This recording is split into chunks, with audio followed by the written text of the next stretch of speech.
It may seem impossible to build a gaming PC within a $350 to $400 price range, especially one that delivers good gaming performance and longevity, but because I care about you a lot, I found a way to build a PC at this price. The secret here was to look for alternative component options than the usual ones. Let's see, don't be scared, I'm not going to send you to a Chinese lender. I'm saying that instead of buying providers like a Ryzen 5 5600X or an i3 12100F, let's go for the Ryzen 5 5500. A CPU that is not very well known but is widely purchased. I recommend this option for its cost-benefit ratio. Let's see, just to give you an idea, it costs slightly more than the i3 I mentioned before. But it has better performance in many games as you're currently seeing on the screen. Not to mention it has more cores and threads than its competitors. 6 cores and 12 threads compared to 4 and 8 of the i3. And just so you understand me a little better, having more cores and threads means we'll have better performance for productivity tasks.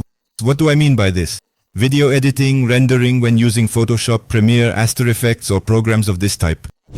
Listen to this very carefully because it's very important for you to know. Yes, the provider is affordable, but this doesn't mean that I can't use mid-range or high-end graphics. No, this provider can utilize many graphics cards on the market such as the RX 6700 XT 3060, 3070.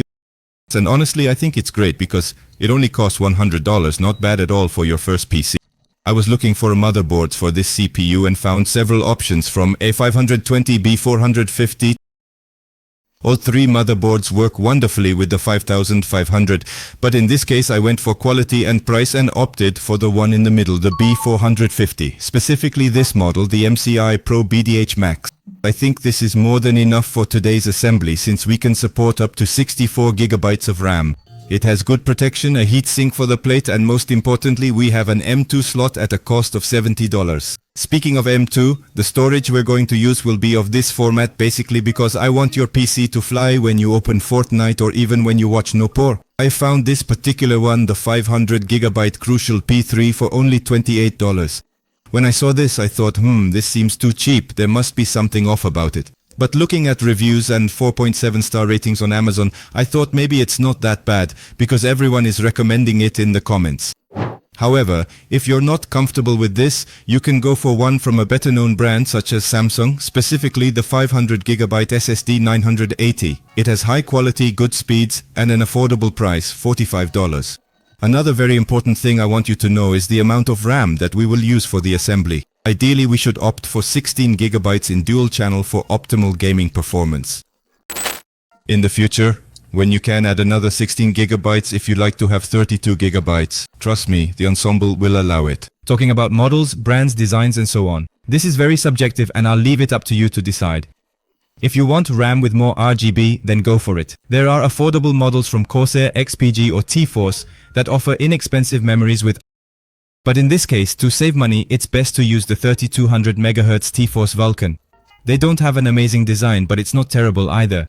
It has good quality and good frequency, and it will be perfect for our setup. Who will power our PC? We cannot trust our computer to any cheap source that claims to be good. No, because there are very bad options that claim to be good but aren't, like the infamous Xylon, which I don't recommend at all. However, I do recommend the 650 watt XPG Pylon.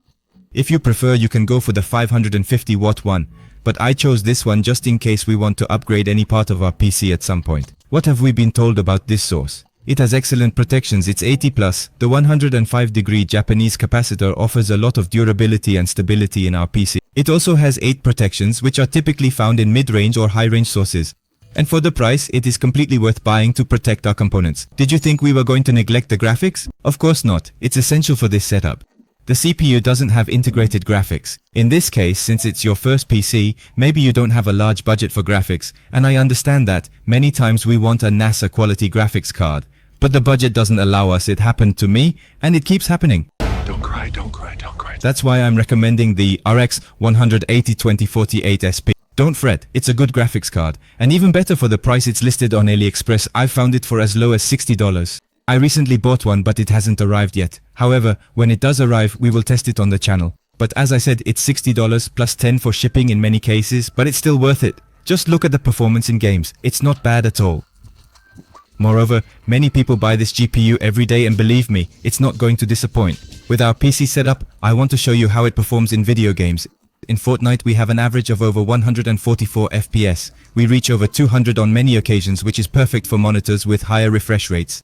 KOTOR at above 60 FPS on medium graphics, Dune Eternal at 90 FPS, and even Gaussian on ultra graphics at over 60.